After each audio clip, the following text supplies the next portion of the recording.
Allahumma salli alaihi wa ala alihi wa ashabihi wa ikhwanihi. Para ikhwan dan akhwat, para jamaah Masjid Al-Ukhuwah BSD yang dirahmati oleh Allah Subhanahu wa taala. Kita melanjutkan pembahasan kita dari kitab Al-Kabair karya Al-Imam Adz-Dzahabi Asy-Syafi'i rahimahullahu taala. Kita masuk pada Al-Kabirah As-Sabi'ah wal Khamsun, dosa besar yang ke-57 ya, dosa besar yang ke-57 ya.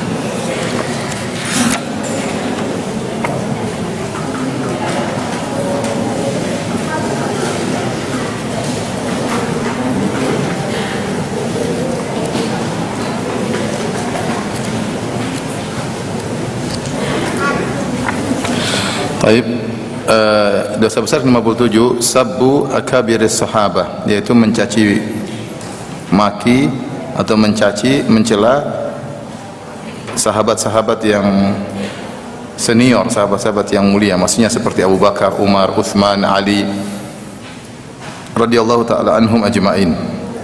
Kita tahu bahwasanya mencela secara umum tanpa alasan adalah dosa besar. Jangankan mencela para sahabat, mencela sama muslim saja tidak boleh ya. Kata Nabi sallallahu alaihi wasallam, sibabul muslim fusukun wa qitaluhu kufrun. Kata Nabi sallallahu alaihi wasallam, mencela muslim adalah kefasikan dan memeranginya adalah kekufuran. Jadi kita enggak boleh mencela sama muslim tanpa ada alasan syar'i, tanpa ada dalil.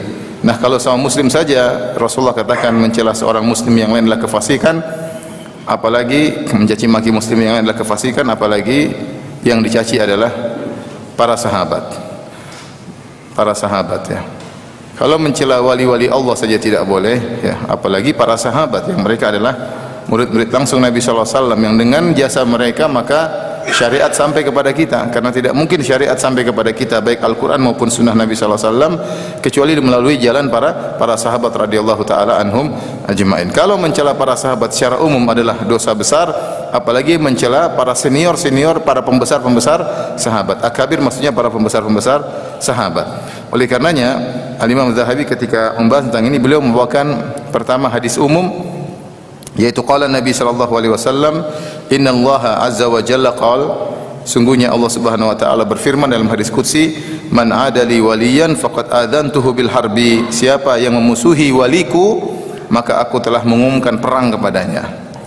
Itu orang saleh dan seluruh sahabat-sahabat Nabi adalah wali-wali Allah Subhanahu wa taala. Ini hadis umum, siapa yang memusuhi waliku maka aku akan nyatakan perang, aku telah menyatakan perang kepadanya, dan siapa yang diperangi oleh Allah maka siaplah binasa ya. Siaplah untuk binasa. Hadis riwayat Bukhari. Kemudian Al-Imam Adz-Dzahabi membawakan hadis umum juga tentang mencela. Jadi tadi wali-wali Allah secara umum, ini lebih spesifik lagi namun masih umum. La tasubbu ashabi, kata Nabi sallallahu alaihi wasallam, janganlah kalian mencaci maki para sahabatku. Fa walladzi nafsu Muhammadin biyadihi, demi zat yang jiwa Muhammad berada di tangannya. Law anfaqa ahadukum mithla Uhudin dhahaban ma balagha mudda ahadihim wala nasifahu. Seandainya salah seorang dari kalian menginfakkan emas sebesar gunung Uhud, maka tidak akan sama dengan tidak mencapai infak salah seorang dari mereka satu mud. Satu mud itu ini satu mud. Ya.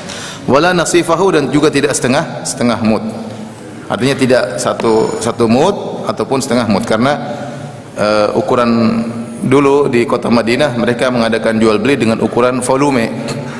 Ada satu sok itu arba'atu amdad, 4 kali begini namanya satu sok. Jadi 4 kali apa? Satu ini bahasa Indonesia apa begini? Lihat genggam kalau begini. Bahasa Indonesia agak kurang. Ini apa bahasa Indonesia? Kalau bahasa Jawa mungkin ada, nggak tahu. Bahasa Jawa terkadang banyak kosakatanya. Nah, begini, ini namanya satu mud. Ya.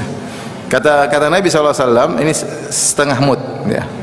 Kata Nabi SAW, jangan mencela para sahabat. Artinya Rasulullah isyaratkan sahabat punya salah. Para sahabat bukan Nabi. Para sahabat bukan para anbiya. Mereka orang-orang soleh dan mereka punya kesalahan. Mereka manusia. Tapi jangan sampai kalian hanya melirik kepada kesalahan mereka, karena kebaikan mereka seperti lautan dan kesalahan mereka cuma sedikit. Sebagai konsekuensi dari sifat mereka sebagai manusia pasti punya kesalahan. Maka Rasulullah ingatkan, jangan mencela para sahabatku, karena sebagian orang hanya melihat kesalahan, lupa bahwasanya para sahabat punya kebaikan yang sangat banyak. Di antaranya adalah perjuangan mereka di awal-awal Islam. Tidak sama antara amal-amal para sahabat di awal Islam membela Nabi SAW dengan amal orang sekarang di zaman sekarang. Karena para sahabat dahulu perjuangan mereka bersama Nabi terkait dengan kelanjutan Islam atau tidak. Islam berlanjut atau tidak. Nah, kalau para sahabat tidak ada, artinya dengan seandainya para sahabat tidak ada, ya, maka mungkin Islam berhenti.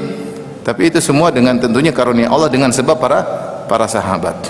Demikian juga infak yang mereka keluarkan di awal Islam terkait dengan lanjutnya Islam atau tidak. Ya. Makanya ketika Nabi SAW memuji Abu Bakar, kata Rasulullah SAW, "Ma nafa'ani malun qad ma nafa'ani malu Abi Bakar." Tidak ada harta yang paling bermanfaat bagiku seperti hartanya Abu Bakar radhiyallahu taala anhu. Karena Abu Bakar berinfak di awal-awal Islam. Abu Bakar, Khadijah, mereka berinfak di awal-awal Islam yang terkait dengan berlangsungnya Islam atau berhentinya Islam. Demikian juga para sahabat, mereka berjuang, Muhajirin, Ansar, mereka berjuang membela Nabi SAW, membela Islam, sehingga kebaikan mereka tidak akan ada yang bisa menandingi mereka, tidak akan ada yang bisa. Sampai ketika ada seorang di zaman belakangan ingin mengutamakan Umar bin Abdul Aziz dengan Muawiyah, maka dibantah oleh para salaf. Kita tahu Umar bin Abdul Aziz rahimahullah, siapa yang ragu dengan bagaimana keadilan beliau, khalifah yang sangat adil, yang ketika beliau menjadi khalifah maka ketentraman, kesejahteraan tersebar di masyarakat, keadilan. Tapi ketika ada yang mencoba mengatakan Umar bin Abdul Aziz lebih afdal daripada Muawiyah, maka para salaf bantah. Ada yang mengatakan debu yang ada di hidung Muawiyah ketika berjihad bersama Nabi masih lebih afdal daripada Muawiyah daripada Umar bin Abdul Aziz. Siapa yang berjihad bersama Nabi luar biasa, berjihad bersama seorang Nabi membela Islam. Tidak ada yang bisa menyamai orang-orang yang diberi karunia oleh Allah untuk bisa berjuang bersama Nabi sallallahu alaihi wasallam. Makanya Nabi kasih gambaran, kalau kamu punya emas sebesar Gunung Uhud. Gunung Uhud itu luas ya. Dan isinya batu ya. Gunung Uhud itu batu. Kalau kita ke Madinah kita sering lihat Gunung Uhud, sampai seperti ikon kota Madinah Gunung Uhud ya. Panjangnya sekitar 7 sampai 8 km, lebarnya sekitar 2 sampai 3 km, tingginya mungkin 100 meter lebih. Itu kalau dikilokan berapa kilo coba? Ada yang pernah nimbang? Pernah ya. Berat ya, jelas berat ya. Itu mungkin atasnya belum, bawahnya menjulang ke dalam ya. Artinya Rasulullah kasih gambaran karena kebetulan gunung di kota Madinah yang paling nampak gunung itu. Maka Nabi sebenarnya mungkin lebih besar daripada itu, sama saja, cuma gunung yang nampak di kota Madinah gunung itu. Kata Nabi, kalau kalian punya emas sebesar Gunung Uhud, kalian infakkan ikhlas karena Allah, bukan riya ya. Bukan riya, ikhlas karena Allah. Tidak akan sama dengan seorang sahabat yang cuma bawa gandum atau korma 1-2 genggam kemudian dia sedekahkan di jalan Allah di zaman Nabi sallallahu alaihi wasallam. Kenapa? Karena saya katakan tadi, infak para sahabat, amal para sahabat di zaman Nabi sallallahu alaihi wasallam, membela Nabi sallallahu alaihi wasallam terkait antara berlanjutnya Islam atau berhentinya Islam. Mereka adalah pionir-pionir pertama, mereka adalah pahlawan-pahlawan pertama, sehingga semua yang ada setelah mereka dibangun di atas kejayaan mereka, dibangun di atas keberhasilan mereka. Tetapi ini juga isyarat bahwasanya para sahabat punya kesalahan. Siapa yang tidak punya kesalahan? Abu Bakar punya kesalahan, Umar punya kesalahan, Ali punya kesalahan, Utsman punya kesalahan, Aisyah radhiyallahu anha punya kesalahan, para sahabat radhiyallahu anhum punya kesalahan. Mereka bukan nabi ya. Tapi ini suatu teguran yang hebat dari Nabi. Jangan kalian mencela para sahabatku karena amal mereka luar biasa. Amal mereka luar biasa, tidak ada bandingan dengan kesalahan yang mereka lakukan. Ya. Baik. Subhanallah, ini hadis ini kalau kita telusuri, la tasubu ashab, jangan kalian mencela para sahabat. Hadis ini sebab nuzul, sebab urutnya ada, sebab kenapa Nabi mengucapkan perkataan ini. Terjadi pertengkaran antara Abdurrahman bin Auf dengan Khalid bin Walid. Abdurrahman bin Auf masuk Islam di awal-awal. Salah satu sebab Abdurrahman bin Auf masuk Islam adalah dengan dakwahnya Abu Bakar. Rasulullah SAW di awal berdakwah, kemudian lelaki dewasa yang pertama kali masuk Islam Abu Bakar. Yang pertama kali masuk Islam secara mutlak Khadijah. Lelaki dewasa pertama masuk Islam Abu Bakar. Anak kecil pertama masuk Islam adalah Ali bin Abi Thalib. Budak yang pertama kali masuk Islam adalah Zaid bin Harithah. Begitu Abu Bakar, kan umurnya 2 tahun lebih muda daripada Nabi, masuk Islam, maka dia pun bergiat berdakwah.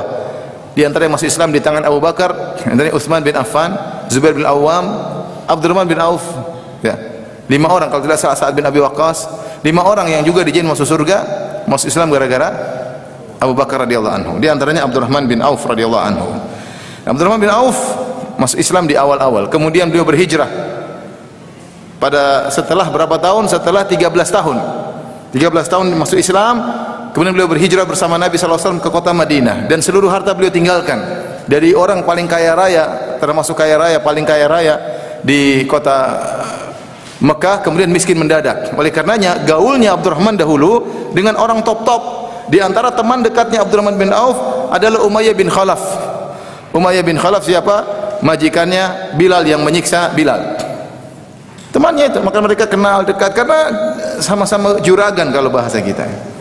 Abdurrahman bin Auf juragan, Umayyah bin Khalaf juga juragan. Tapi akhirnya Umayyah bin Khalaf terbunuh dalam perang Badar.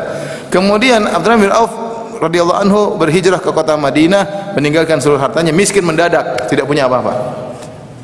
Sampai kisahnya masyhur ketika dia sampai di Madinah, kemudian ditawarkan oleh Sa'ad bin Rabi', saya punya harta, saya termasuk orang kaya di Madinah, saya mau bagi 2, setengah buat saya, setengah buat kamu. Saya punya istri lebih dari 1, kamu tengok mana yang kamu sukai, saya ceraikan.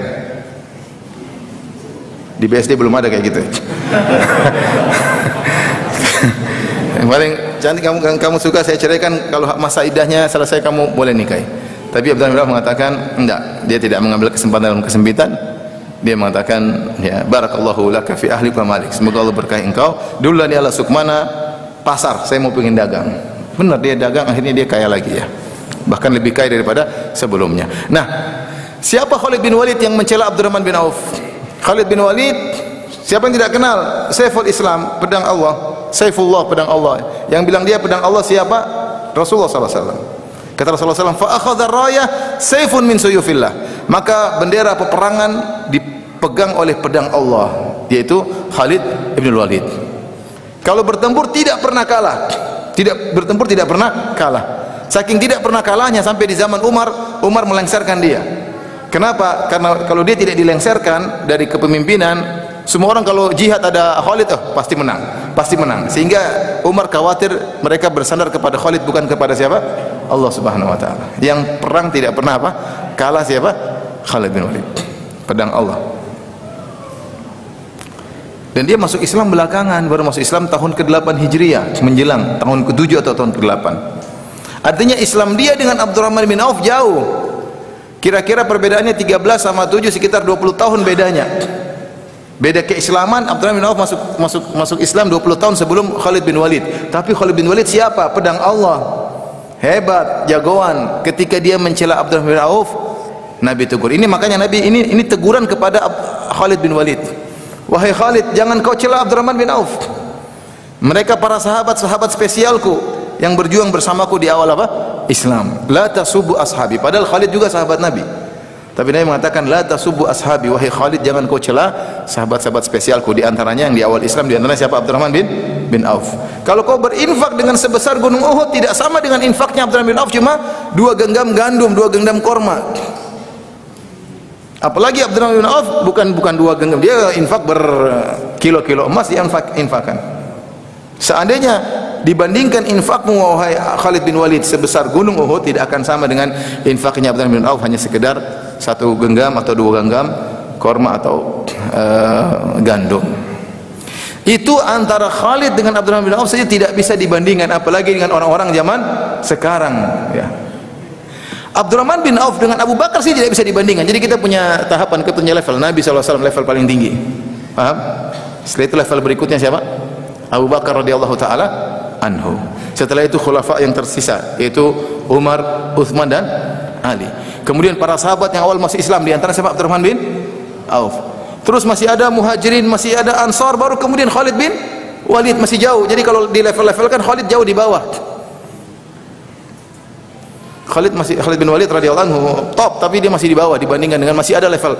Masih ada Abu Bakar paling top, kemudian Umar, kemudian Utsman, kemudian Ali, kemudian para yang pertama kali masuk Islam, misalnya Abdurrahman bin Auf, Talha bin Ubaidillah, Sa'ad bin Abi Waqqas, baru kemudian para sahabat Muhajirin, kemudian Ansar, baru kemudian yang belakang-belakang Islam di antaranya siapa?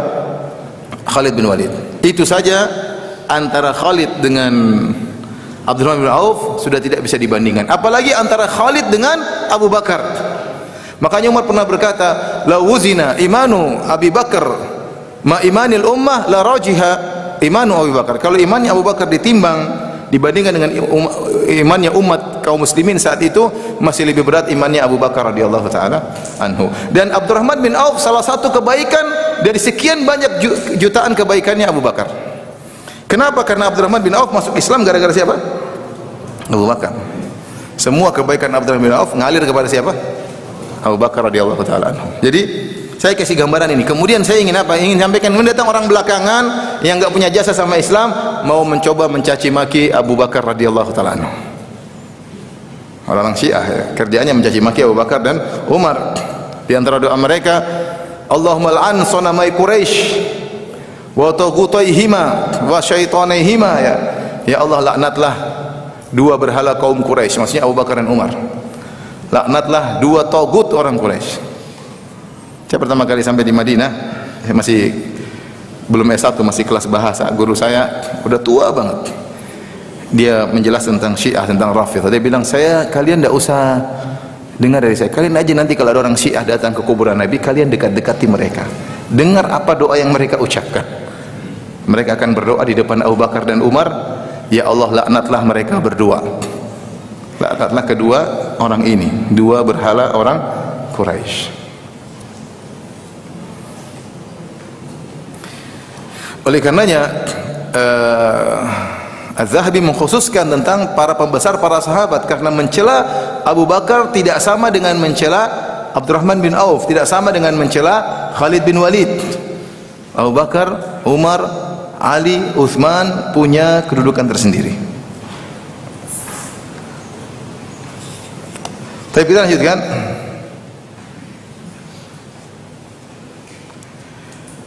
Wa qalat Aisyah radhiyallahu taala anha, kata Aisyah radhiyallahu anha, umiru bil istighfar li ashabi Muhammadin sallallahu alaihi wasallam fasabbuhum.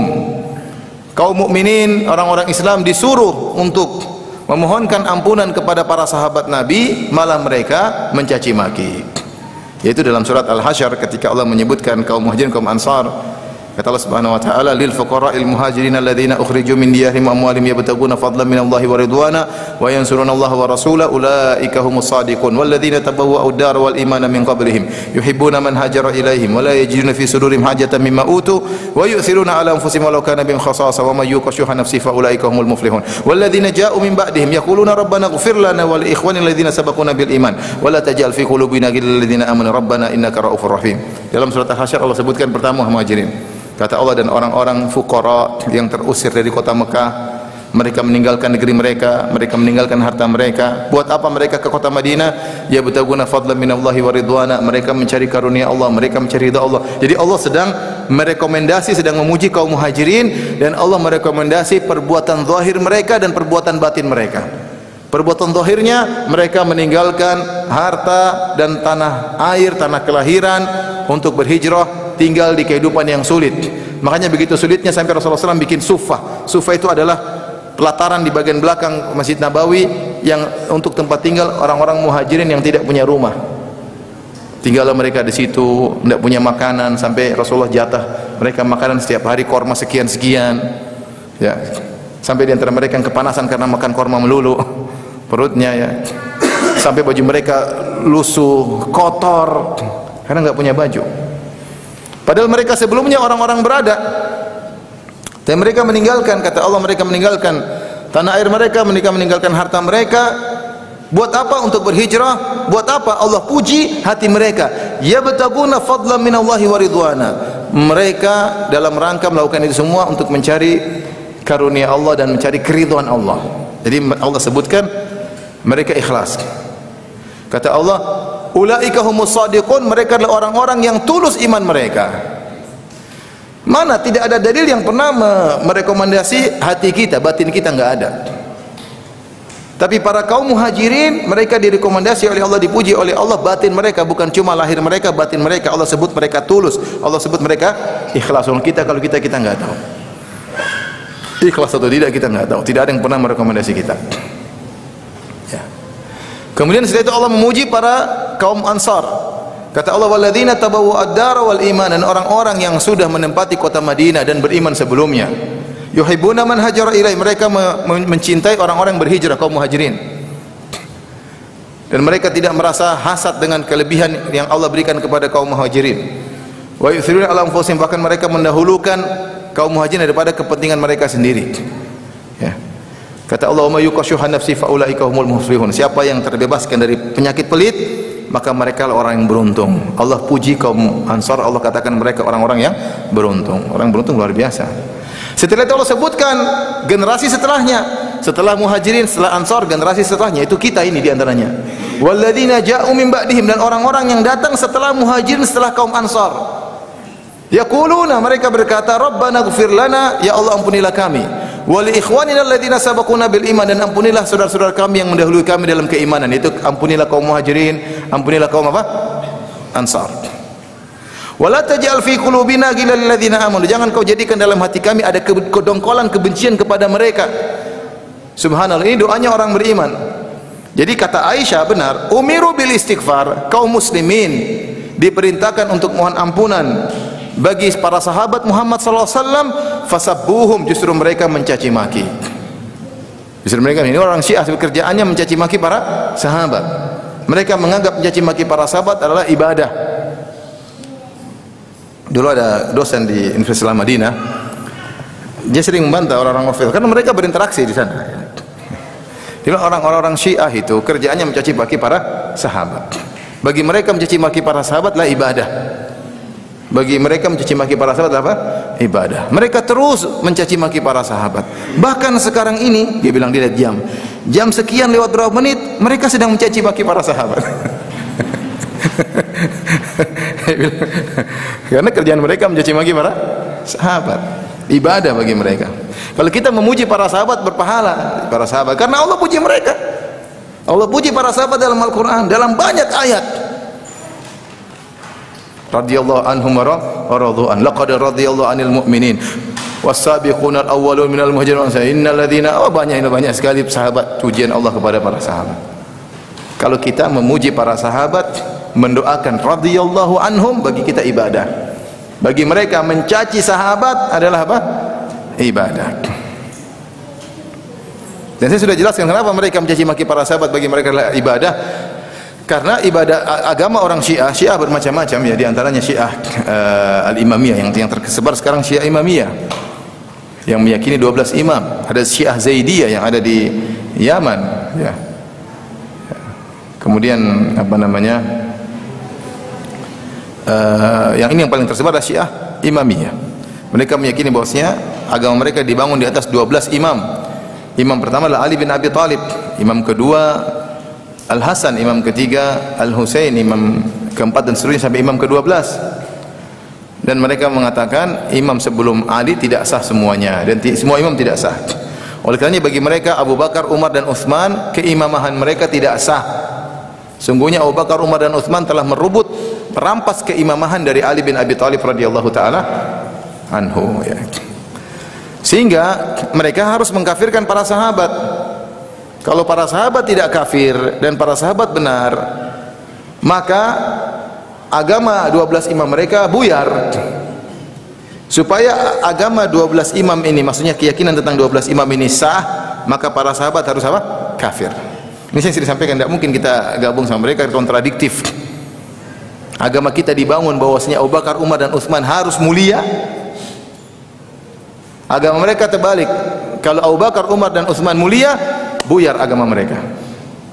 Karena agama mereka dibangun di atas keyakinan bahwasanya imam pertama siapa? Ali. Kalau kita Abu Bakar, Umar, Uthman, khalifah yang 3 sebelumnya gimana? Kafir, selesai. Baik.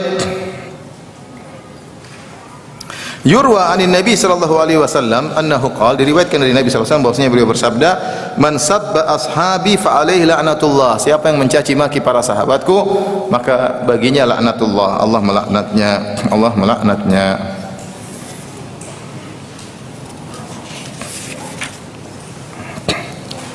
Kemudian kita lanjutkan. Az-Zahabi berkata rahimahullah, wa qala Ali radhiyallahu anhu, Ali berkata, walladzi falaqal habbata wa bara'an nasama, innahu la ahadun nabiyil ummi ilayya an la yuhibbuni illa mu'minun wa la yubghiduni illa munafiq. Kata Ali bin Abi Thalib, demi Allah yang telah mengeluarkan tumbuhan dari biji dan telah menciptakan nyawa-nyawa itu manusia, innahu la ahadun nabi, sungguhnya dia adalah janji atau perjanjian Nabi SAW kepadaku, atau wasiat Nabi SAW kepadaku, alla yuhibbuni illa mu'min, tidak ada yang mencintai Ali bin Abi Thalib kecuali seorang mukmin, wala yubghiduni illa munafik, dan tidak ada yang membenciku kecuali orang munafik.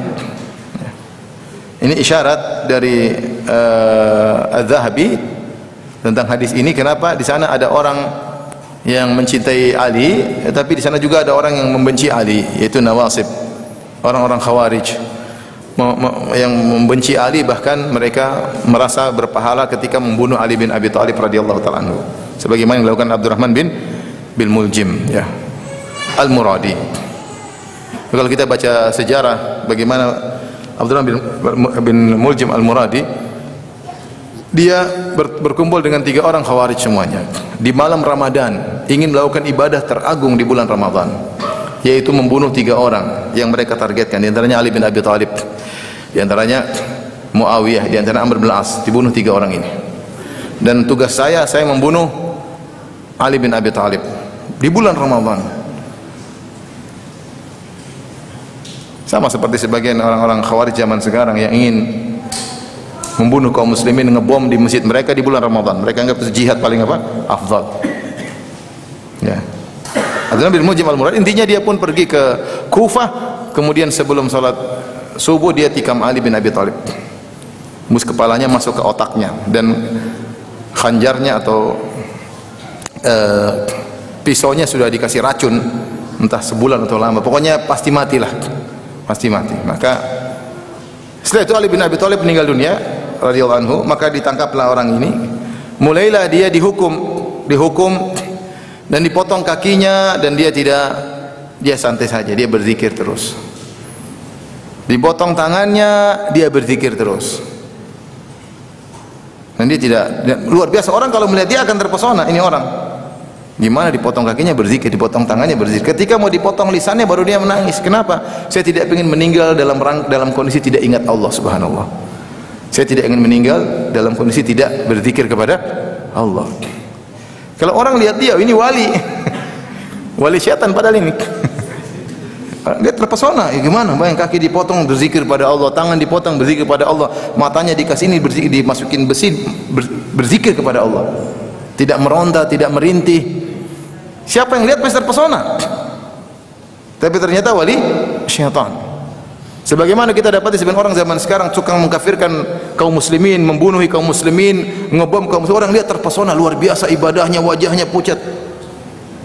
Dilihat penampilan fisik, tidak dilihat bagaimana akidahnya orang ini. Rasulullah SAW sudah kabarkan tentang orang Khawarij. Kata Rasulullah SAW, tahkiruna salatakum ma'a salatihim. Kalian para sahabat, kalian orang Khawarij, kalian merasa minder dengan salat kalian. Sahabat salatnya luar biasa, dibandingkan Khawarij masih minder. Wa siyamakum ma'a siyamihim. Puasa kalian kalau dibandingkan puasa sahabat, kalian merasa minder. Wajah mereka pucat-pucat karena sering salat malam dan sering puasa. Tapi kata Nabi, hum kilabu ahli nar. Mereka anjing-anjing penghuni neraka Jahannam. Jadi orang-orang Khawarij membenci Ali bin Abi Thalib, bahkan menganggap membunuh Ali adalah jihad yang terbaik. Dan mereka dikenal dengan Nawasib, yaitu pembenci Ali bin Abi Thalib. Namun para ulama menyebutkan zaman sekarang sudah enggak ada. Zaman sekarang sudah tidak ada. Yang ada jadi terhadap Ali bin Abi Thalib muncul 2 kelompok, yang satu ekstrim dalam mencintai, yang satu ekstrim dalam membenci. Yang ekstrim dalam mencintai adalah orang Syiah Rafidhah.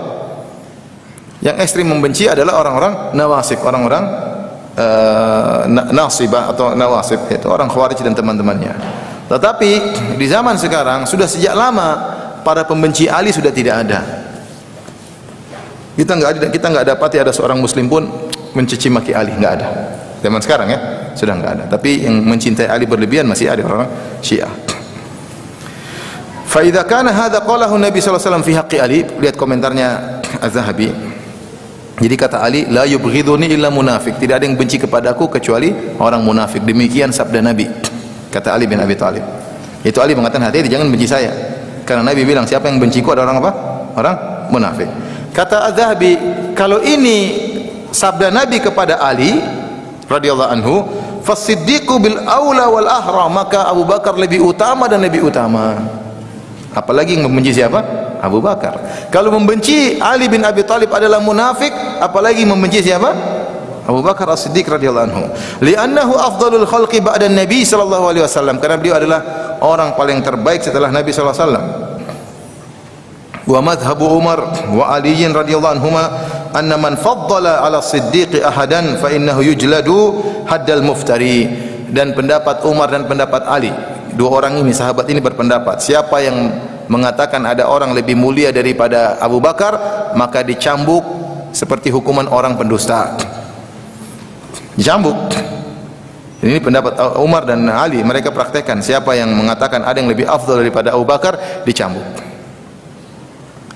Farawa Syu'batu an Husain an Abdurrahman bin Abi Layla an al-Jarud bin al-Mu'alla al-Abdi qala Abu Bakar khairu min Umar. Ada seorang namanya Al-Jarud bin al-Mu'alla al-Abdi berkata, Abu Bakar lebih baik daripada Umar. Faqala akhar, ada orang menimpali, Umar khairu min Abi Bakar, Umar lebih baik daripada Abu Bakar. Fabalagha dzalika Umar. Jadi ada yang lebih apa? lebih senang Umar daripada Abu Bakar. Kemudian dia mengatakan Umar lebih. Jadi seorang mengatakan Abu Bakar lebih afdal daripada Umar, ada seorang menimpali, enggak, Umar yang lebih afdal daripada Abu Bakar. Berita ini sampai kepada Umar. Fadarabahu bid-dirrah, maka Umar pun punya tongkat kecil yang suka bawa, dia pukul pakai tongkat tersebut orang tersebut. Hatta syaghara bi rijlaihi, sampai dia mengangkat kedua kakinya. Wa qala inna Abu Bakar sahibu Rasulillah. Umar berkata, sungguhnya Abu Bakar adalah sahabatnya Rasulullah sallallahu alaihi wasallam. Wa kana akhyaran nasi fi kadza wa kadza, dan dia adalah orang yang terbaik. Man qala ghairu dzalik wajib alaihi haddul muftari. Siapa yang mengatakan selain ini, mengatakan ada yang lebih afdal daripada Abu Bakar, maka dia akan dihukum seperti hukuman seorang yang pendusta. Wa rawa Hajjaj bin Dinar, kata Az-Zahabi, dan Hajjaj bin Dinar meriwayatkan an Abi Ma'syar an Ibrahim an Alqamah qala, Alqamah berkata, sami'tu Aliyan radhiyallahu anhu yaqul, aku mendengar Ali berkata radhiyallahu anhu, balagani anna qauman yufaddiluni ala Abi Bakar wa Umar. Telah sampai kepada aku ada satu kaum yang mengatakan aku Ali lebih afdal daripada Abu Bakar dan Umar. Man qala syai'an min hadza fa huwa muftarin. Siapa yang ngomong seperti ini sungguhnya dia pendusta. Alaihi ma 'alal muftari, maka dia akan diberi hukuman sebagaimana hukuman pendusta.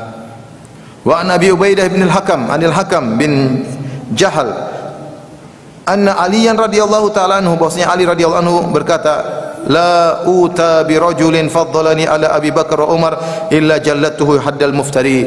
Tidaklah didatangkan kepadaku seorang yang mengatakan aku lebih afdal daripada Abu Bakar dan Umar, kecuali akan cambuk dia seperti cambuk seorang pendusta. Wa qala Nabi sallallahu alaihi wasallam, dan Nabi sallallahu alaihi wasallam bersabda, kata Az-Zahabi, man qala li akhihi ya kafir, siapa yang berkata kepada saudaranya wahai kafir, faqad ba'a biha ahaduhuma, maka akan salah satunya pasti kafir. Ya, kalau yang dituduhkan kafir enggak ada masalah, kalau enggak akan kembali kepada dirinya. Siapa yang berkata kepada saudaranya wahai si kafir, maka akan kembali kekufuran tersebut kepada salah satu di antara keduanya. Fa aqul, kata Az-Zahabi, maka aku berkata, man qala li Abi Bakar wa dunahu ya kafir, faqad ba'al qail bi kufri huna qat'an. Siapa yang mengatakan kepada Abu Bakar, ya, dan yang di bawahnya, maksudnya Abu Bakar, para sahabat, ya kafir, wahai si kafir, maka pasti yang mengucapkan, yang menuduh tadi, dia yang kafir, pasti. Ya, karena enggak mungkin kita bilang Abu Bakar yang kafir. Kalau orang bilang Abu Bakar kafir, ya tinggal kita bilang cuma dua kemungkinan, Abu Bakar yang kafir atau kamu yang kafir. Kalau Abu Bakar kafir enggak mungkin, tapi yang kafir adalah kamu. Lianna Allah Ta'ala qad radiya anis sabiqin al-awwalin, karena Allah telah ridha kepada orang-orang yang pertama masuk Islam. Qala Allah Ta'ala was-sabiquna al-awwaluna minal muhajirin wal ansar walladzina tabi'uhum bi ihsan radhiyallahu anhum wa radwan radhiyallahu ta'ala anhum wa radwan, dan orang-orang pertama kali masuk Islam dari kalangan muhajirin kaum ansar dan orang yang mengikuti mereka dengan cara yang baik, Allah ridha kepada mereka dan mereka ridha kepada Allah. Wa man sabbaha ulai, siapa yang mencela mereka kaum muhajirin kaum ansar, faqad barazallahu ta'ala bil muharabah, ya maka dia telah menyatakan perang kepada Allah Subhanahu wa taala. Bal man sabbal muslimin wa adahum wasdarahum faqad qaddamna anna dzalika minal kabair. Bahkan jangankan mencaci maki para sahabat, mencaci kaum muslimin, mengganggu mereka, menghinakan mereka, maka sebagaimana telah kami bahas sebelumnya, ini termasuk dosa besar. Famadzannu biman sabba afdhalal khalqi ba'da Rasulillah sallallahu alaihi wasallam. Bagaimana lagi dengan orang yang mencaci maki orang terbaik setelah Nabi, maksudnya Abu Bakar radhiyallahu anhu. Tetapi kemudian di akhir Az-Zahabi berkomentar. Dia berkata, lakinnahu la yakhlut bidzalika finnar. Tetapi orang ini yang mencaci maki Abu Bakar, ya tidak kekal di neraka. Illa an ya'taqida nubuwwata Ali bin Abi Thalib radhiyallahu anhu, kecuali dia meyakini Ali adalah seorang nabi, atau annahu ilah, atau meyakini Ali adalah Tuhan. Fa hadza mal'unun kafir, maka orang seperti ini adalah terlaknat dan kafir. Jadi seakan-akan Az-Zahabi mengatakan tidak apa-apa, kalau bukan tidak apa-apa dia mencela Abu Bakar, dia terjerumus dalam dosa-dosa besar, pasti masuk neraka, tapi tidak kekal. Dia hanya kekal kalau mengatakan Ali adalah nabi atau Ali adalah Tuhan. Artinya dia menyindir orang-orang Syiah Rafidhah. Tetapi perkataan Az-Zahabi ini tentu mendapat kritikan dari para ulama, karena siapa yang mencaci maki Abu Bakar, mengatakan Abu Bakar kafir, apalagi meyakini mencaci Abu Bakar adalah ibadah, bisa keluar dari Islam. Kalau keluar dari Islam maka kafir, bisa murtad, kekal dalam neraka selama-lamanya. Ya seakan-akan Az-Zahabi mengatakan mencaci maki sahabat tidak akan sampai menjadikan seorang murtad. Ya. Tetapi dikritik oleh para ulama, ada kondisi-kondisi mencaci maki para sahabat yang sampai pada derajat murtad. Ada. Jadi intinya mencaci maki sahabat hukumnya fasik atau mubtadi'. Ya. Kecuali dia meyakini bahwasanya mencaci sahabat adalah ibadah. Ini kufur. Demikian juga seorang mencaci sahabat-sahabat yang seperti ini, Abu Bakar dan Umar, ini juga kufur. Karena dalil tentang keutamaan mereka terlalu banyak. Demikian juga yang menuduh Aisyah berzina, padahal Allah sudah turunkan sekitar 15 ayat kurang lebih menyatakan Aisyah tidak berzina. Kemudian ada yang nekat mengatakan Aisyah berzina, berarti dia kafir karena dia nekat mencela atau mengingkari ayat-ayat Allah Subhanahu wa taala. Intinya ikhwan dan akhwat yang dirahmati Allah Subhanahu wa taala, mencaci maki para sahabat hukumnya bertingkat-tingkat. Ada yang cuma sampai kepada kefasikan, dosa besar, dan ada yang sampai pada tingkatan kekufuran. Contoh kekufuran adalah mencaci maki Abu Bakar secara khusus, ya. Ini tidak boleh, ini bisa derajat kekufuran Abu Bakar dan Umar, ya. Kemudian di antaranya mengatakan Aisyah pezina, padahal Aisyah sudah dibebaskan oleh Allah dari tuduhan tersebut. Atau mencaci maki para sahabat secara total seluruhnya, sahabat semuanya kafir, cuma 4 orang 3 orang yang tidak kafir, ini juga sama saja. Berarti mengatakan Islam enggak beres, Nabi Muhammad gagal dalam berdakwah, meragukan Al-Quran dan Sunnah. Kalau para sahabat seluruhnya kafir, terus Al-Quran dan Sunnah berarti sampai kepada kita lewat orang-orang kafir. Berarti agama kita ini enggak benar, ya. Terakhir saya nukilkan tentang bahas ini perkataan Imam Ahmad agar menjadi perhatian kita. Beliau berkata, Imam Ahmad rahimahullah berkata, minas sunnah, ini dinukil oleh anaknya Abdullah bin Ahmad dalam kitabnya As-Sunnah, dicetak 2 jilid sekarang. Imam Ahmad berkata, wa minas sunnah dzikru mahasini ashabi Rasulillah sallallahu alaihi wasallam kullihim ajma'in. Di antara sunnah Nabi adalah menyebut kebaikan-kebaikan para sahabat seluruhnya. Wal kaffu anil ladzi jara bainahum, dan menahan diri dari membicarakan pertikaian yang terjadi di antara mereka. Ada pertikaian terjadi antara Ali dengan Aisyah, antara Ali dengan Muawiyah, ya. Maka menahan diri. Di antara sunnah adalah menahan diri. Kata Rasulullah SAW, "Idza dzukira ashabi fa'amsiku." Jika disebutkan para sahabatku maka tahan diri kalian. Kemudian kata, jadi di antara sunnah kita sebut-sebut kebaikan mereka. Karena mereka generasi awal yang merupakan teladan kita, ya. Mereka adalah pembawa Al-Quran dan Sunnah. Faman sabba ashab Rasulullah sallallahu alaihi wasallam wahidan minhuma minhum fahuwa mubtadi' rafidhi. Siapa yang mencaci maki sahabat atau salah seorang dari para sahabat dicaci maki, maka dia adalah mubtadi' rafidhi, Syiah. Hubbuhum sunnah, cinta kepada para sahabat adalah sunnah. Wa du'a'u lahum qurbah, mendoakan mereka adalah kedekatan kepada Allah, qurbah. Wal iktida'u bihim wasilah, dan mencontohi mereka adalah kedekatan untuk sampai kepada Allah Subhanahu wa taala. Wal akhdhu bi atharihim fadilah, dan mengambil asar-asar mereka adalah kemuliaan. La yajuzu li ahadin an yadhkura syai'an min masawihim. Tidak boleh seorang pun menyebut keburukan para sahabat, enggak boleh. Mereka punya kesalahan tapi enggak boleh sebut-sebut. Nabi yang larang. Jangan caci maki sahabat. Karena menyebutkan keburukan mereka menjatuhkan harga martabat mereka, enggak boleh. Nabi enggak suka. Wala yat'an ala ahadin minhum. Wala yut'an ala ahadin minhum. Tidak boleh mencela salah seorang pun dari sahabat. Faman fa'ala dzalik faqad wajaba ala sultan ta'dibuhu wa uqubatuhu. Siapa yang ada yang berani mencaci maki sahabat, melaknat sahabat, mencela sahabat, maka wajib bagi penguasa untuk menghukumnya. Laisa lahu an ya'fu anhu, tidak boleh dimaafkan, harus dihukum. Bal yu'aqibuhu, tapi harus dihukum. Thumma yastatibuhu, setelah dihukum baru diminta untuk bertobat. Fa in taba qubila minhu, kalau dia bertobat dari mencela sahabat diterima taubatnya. Wa illam yatub a'ada alaihi al-uqubata wa khalladahu fil habsi hatta yatuba aw yuraji. Kalau dia tidak bertobat masih mencaci maki para sahabat atau seorang sahabat, maka hukum kembali, masukkan ke penjara dan biarkan dia penjara selama-lamanya kecuali kalau dia bertobat. Ini perkataan Ibn Taimiyah rahimahullahu taala. Tapi berikutnya masih terkait al-kabirah ats-tsaminah wal khamsun, dosa besar ke-58. Sabbul ansar radhiyallahu anhum fil jumlah, mencaci maki para sahabat, khusus di sini adalah sahabat kaum Ansar, ya, secara global. Qala Nabi sallallahu alaihi wasallam, Rasulullah SAW bersabda, ayatul iman hubbul ansar wa ayatul nifaq bughdul ansar. Tanda keimanan adalah mencintai kaum Ansar, tanda kemunafikan adalah benci kepada kaum Ansar.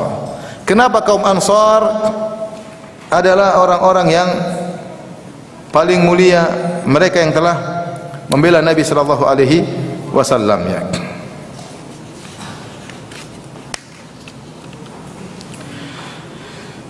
Ibn Taimiyah berkata dalam kitabnya Sharimul Maslul, ya.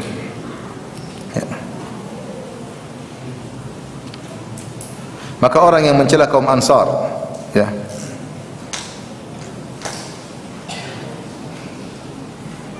pasti orang munafik, tidak beriman kepada Allah dan hari akhirat. Kenapa Rasulullah mengkhususkan kaum Ansar? Wallahu alam. Kenapa? Karena mereka yang pertama kali menyiapkan tempat buat kaum Muhajirin. Kaum Muhajirin sedang diintimidasi, sedang dibunuhin, sedang diusir, sedang disiksa. Maka mereka siapkan tempat sebagai para penolong. Maka datanglah kaum Muhajirin untuk bernaung di tempat mereka, kaum Ansar. Maka mereka diberi julukan dengan Ansar, para penolong. Sebagai isyarat untuk kita ingat selalu kebaikan mereka. Mereka lah yang menolong kaum Muhajirin yang harus berhijrah dari Mekah menuju Madinah. Dan mereka lah yang awal Rasulullah, mereka yang menolong Rasulullah sallallahu alaihi wasallam. Tatkala semua tempat menolak Nabi sallallahu alaihi wasallam, Nabi diusir di Taif. Diusir. Nabi mau kemana? Enggak ada tempat. Kaum Ansar menerima dengan konsekuensi yang berbahaya. Menolong Muhammad berarti berperang dengan seluruh kabilah Arab. Makanya sebelum Nabi pindah ke Madinah, datang utusan kaum Ansar untuk menyatakan perjanjian, ya, perjanjian kepada Nabi bahwa kami siap menolong anda, kami akan menolong anda sebagai kami menolong diri kami, menolong anak-anak kami, menolong istri kami. Siap, karena konsekuensi kalau menolong saya, menolong Muhammad berarti perang sama kabilah Arab seluruhnya. Tapi kaum Ansar siap. Mereka yang menolong Nabi sallallahu alaihi wasallam, dan mereka mengorbankan harta dan jiwa mereka. Mereka bermusuhan dengan seluruh, bukan cuma Arab saja, bahkan lawan Persia dan Romawi. Konsekuensinya berat menolong Nabi. Dan mereka menaungi kaum Muhajirin, dan mereka memberikan harta mereka kepada kaum Muhajirin. Siapa yang pelajari sirah Nabi sallallahu alaihi wasallam, mereka tahu bagaimana perjuangan kaum Ansar. Lantas tiba-tiba ada orang membenci kaum Ansar, pasti munafik, kata Ibnu Taimiyah, pasti munafik. Gimana membenci kaum Ansar yang begini kondisinya, yang begitu banyak kemuliaan mereka? Pasti orang munafik.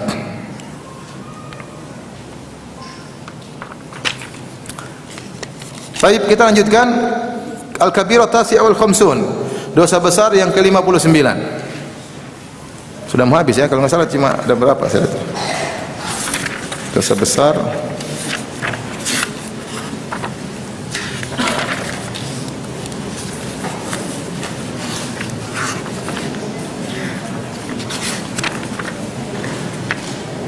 ada 76.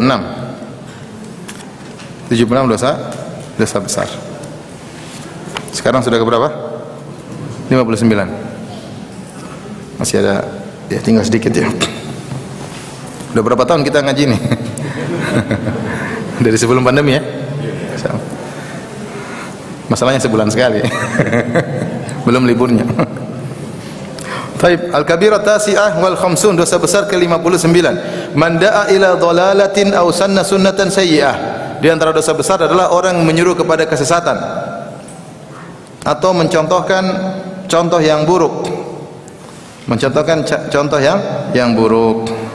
Qala Nabi sallallahu alaihi wasallam, ini peringatan kepada para pelopor-pelopor bid'ah, para kreator-kreator yang inovator-inovator, inovator ibadah, kreatif dalam ibadah, bikin ibadah baru, berinovasi dalam buat ibadah baru, zikir joget-joget, zikir goyang-goyang, zikir dangdutan, ya, bikin akidah carut-marut, akidah baru.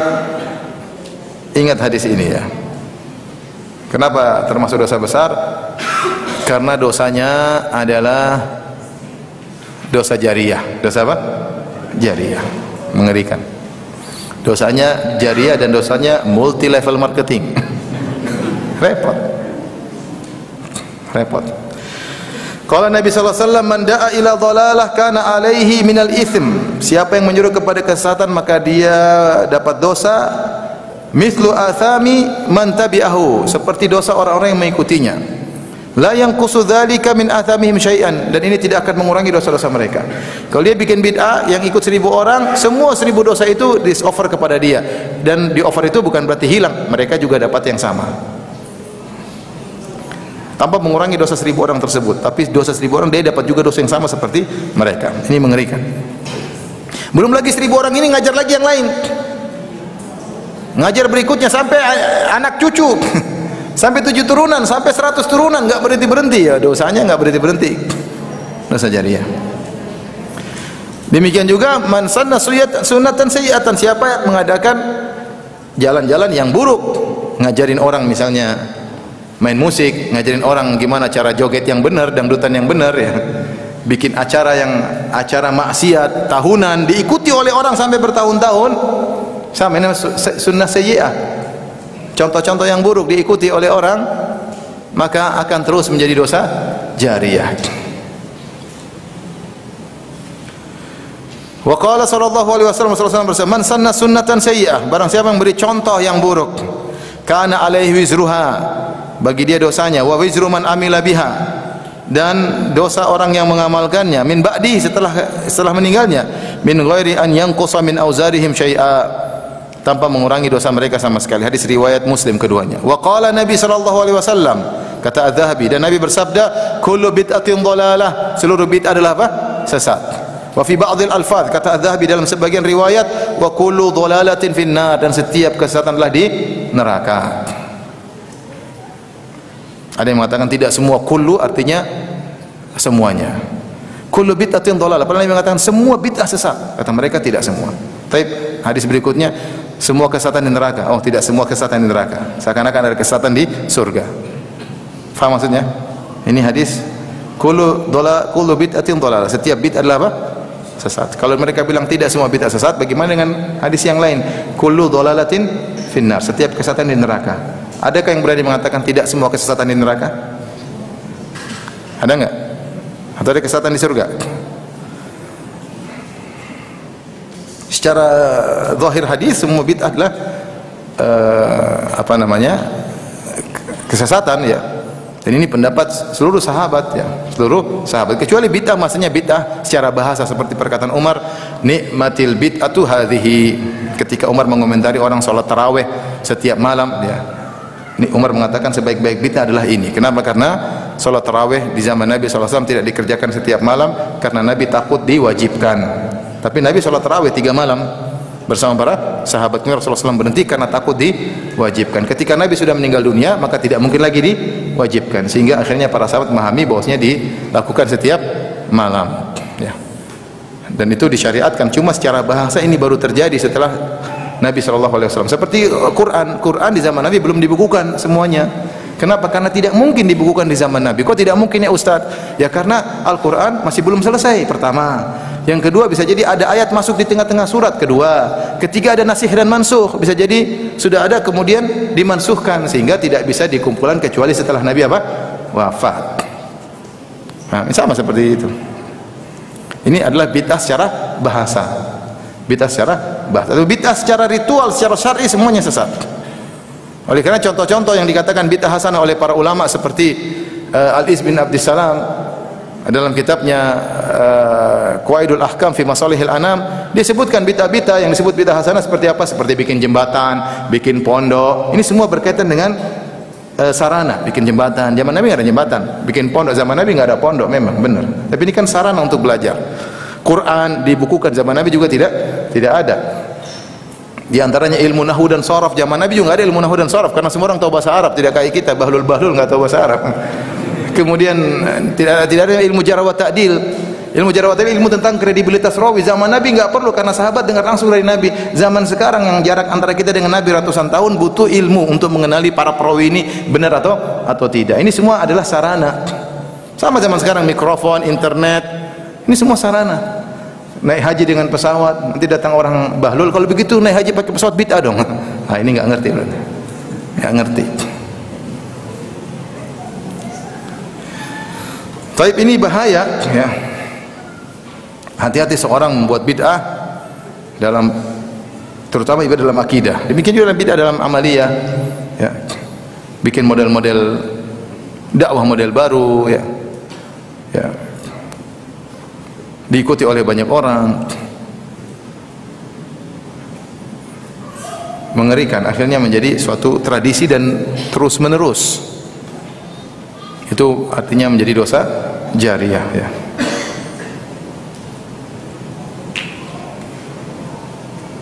Makanya di antara sabda Nabi SAW, ya, Rasulullah SAW mengatakan, Inna akhwafa ma akhafu alaikum ala ummati, inna ma akhafu ma akhafu alaik ala ummati al-a'immatal mudhillin. Sungguhnya yang paling aku khawatirkan menimpa para umatku adalah para imam-imam yang menyesatkan. Bahaya, kasihan. Mencontohkan yang keburukan kemudian ditiru oleh banyak orang. Sekarang kita hidup di zaman medsos, semua orang boleh bicara, semua orang kreatif dalam bikin akidah. Ada bikin akidah inilah, akidah anulah. Sama orang yang mempopulerkan misalnya perdukunan, dia mempopulerkan. Dia mungkin bukan yang pertama, tapi dia, kan saya bilang dosa ini multi level apa? Marketing. Paling top yang pertama, mungkin di bawah dia 5 orang. 5 orang ini di bawahnya juga banyak, sama. Siapa yang punya andil kepada ke bawahnya, dia juga kena, meskipun tidak seperti yang pertama. Pionir yang pertama beda dengan pionir kelima, tapi semuanya sama-sama multi level apa? Marketing. Zaman sekarang ada orang melariskan lagi bid'ah-bid'ah, ada yang melariskan maksiat-maksiat, ya. Melariskan perdukunan, melariskan kesyirikan, melariskan tradisi syirik, ada orang melariskan. Terus yang ikut banyak, ya, terus bertahan sampai 10 tahun kemudian, ya silakan. Yang ikut ribuan orang, silakan taruh di deposit apa? Dosa jariyah. Baik, mungkin demikian saja yang bisa sampaikan. Insyaallah pekan depan kita masih lanjut sebelum Ramadan. Pekan depan judulnya tentang hukum nyambung rambut, nyukur alis, tato, ya, dan lain-lain. Insyaallah pekan depan. Kalau yang bertanya saya persilahkan.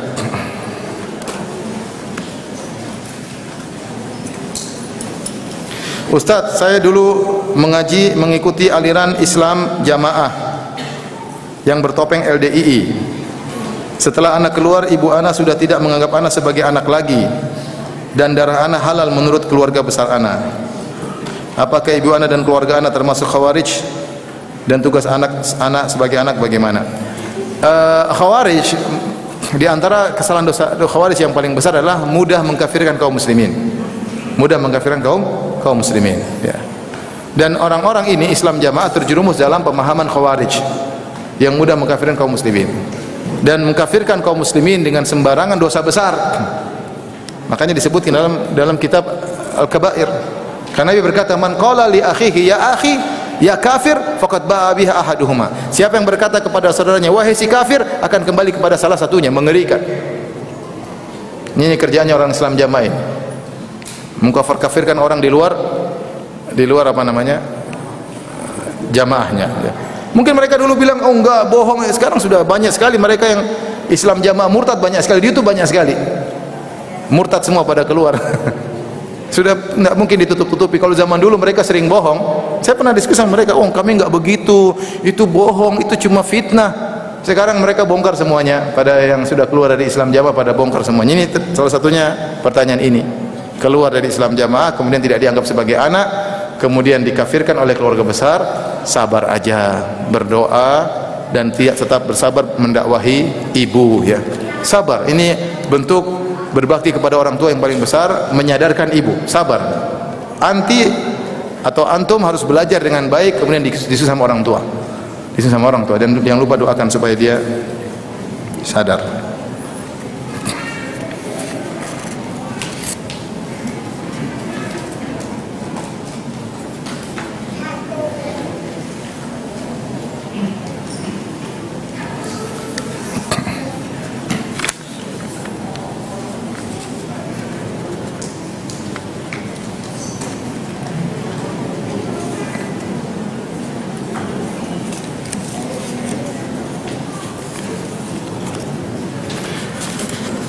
Ini ada yang bertanya, bagaimana bila ada seorang mengajak orang-orang untuk baca Al-Quran dan pahalanya diserahkan kepada orang yang sudah meninggal dunia. Ini masalah khilafiyah di kalangan para ulama tentang mengirim pahala baca Quran kepada orang yang sudah meninggal dunia ya.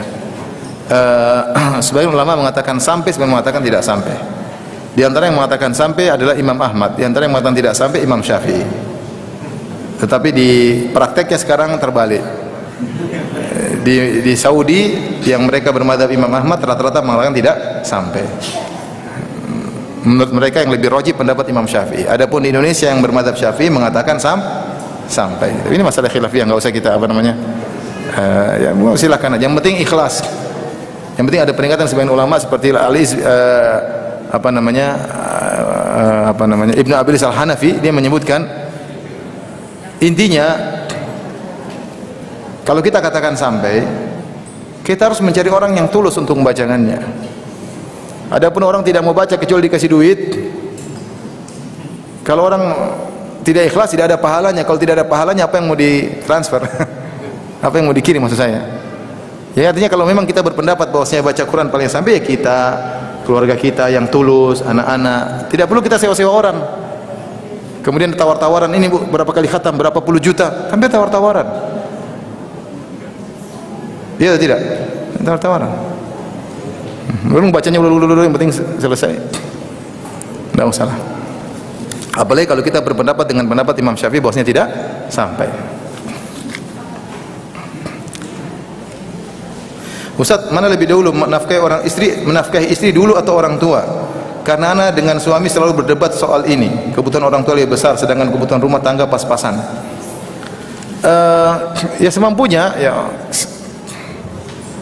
Wallahu alam, kalau saya bilang mana yang lebih dahulu, ya seorang suami, kalau seorang laki ternyata orang tuanya miskin, ya dia tidak boleh kemudian melalaikan istrinya, dan juga jangan sampai dia mendahulukan istrinya melalaikan kedua orang tuanya. Tapi fattaqullaha mastata'tum. Orang tua apalagi anak-anaknya banyak ya, kerja sama dengan yang lainnya untuk membantu apa? Orang tua ya. Tidak usah berdebat, saling memahami aja ya. Saling diskusi ya. Kesempatan bagi suami untuk pahalanya banyak. Dan apalagi orang tua memang tidak mampu, kalau kita silaturahmi dengan orang tua tentu pahalanya akan lebih banyak dan kita akan dimudahkan rezeki oleh Allah Subhanahu wa taala. Ya, tapi tidak boleh suami berlebih-lebihan kemudian orang tuanya dibelikan banyak, istrinya ternyata kelaparan, tidak boleh ya. Dua-duanya diperhatikan. Masing-masing punya hak.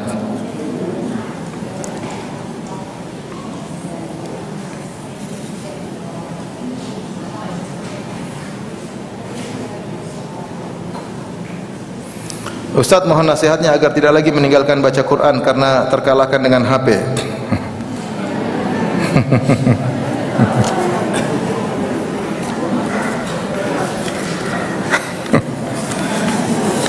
Ya udah kan masing-masing.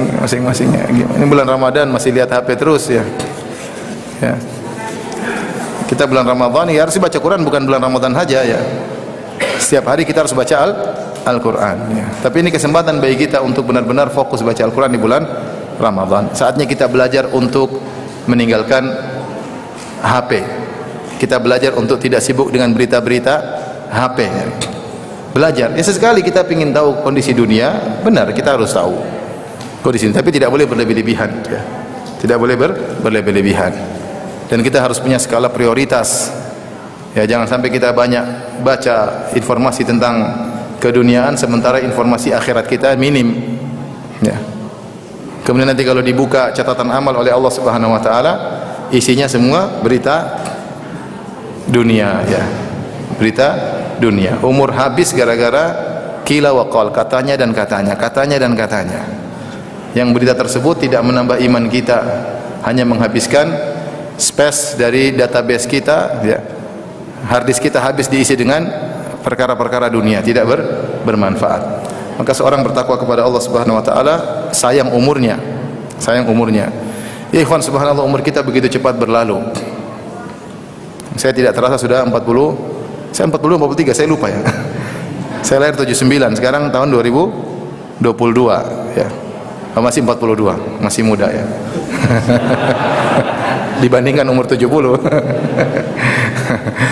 Nah, kita nggak terasa tiba-tiba dulu saya masih merasa umur masih 18 tahun. Dulu bukan sekarang, maksudnya umur 20, tiba-tiba 25, tiba-tiba 30, tiba-tiba 40. Masya Allah. Tiba-tiba mulai sakit kanan, sakit kiri. Dulu kayaknya nggak pernah sakit, santai aja. Sekarang mulai pegel, dikit-dikit pegel. Mulailah pakai minyak angin, minyak minyak gosok lah. Zaman dulu nggak ada gitu-gitu, santai aja. Minyak wangi aja ya. Sekarang minyak ini, minyak anu. Perempuan juga gitu kan. Dulu kita cium harum terus, sekarang mulai minyak gosok. Karena umur sudah mulai sama. Udah mulai tua, isinya Instagram, nonton dunia-dunia terus, sampai kapan mau begitu? Ya. Sampai kan begitu. Udah saatnya kita fokus.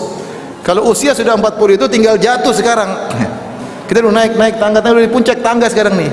Sekarang mulai dilosor ke bawah ya, pelan-pelan. Mulai jatuh sampai terjungkal. Maka seorang waspada, umurnya disayang-sayang ya. Jangan dibuang-buang. Ya. Ustaz nonton berita Ukraina lawan Rusia. Ya saya juga nonton, tapi jangan terus-terusan ya. Nonton melulu perang-perang nggak bisa-habis. Kapan habisnya, saya bilang ini nggak bisa-habis. Bikin fitnah orang nonton banyak sekali, nggak bisa-habis ya. Ikut berita, buang-buang umur. Buang-buang umur. Udahlah. Tahu, bukan berarti tidak boleh tahu kondisi dunia, tahu ya. Seorang mukmin harus tahu kondisi di sekitarnya, tapi secukupnya. Jangan berlebih-lebihan. Demikian, wabillahi taufiq wal hidayah. Assalamualaikum warahmatullahi wabarakatuh.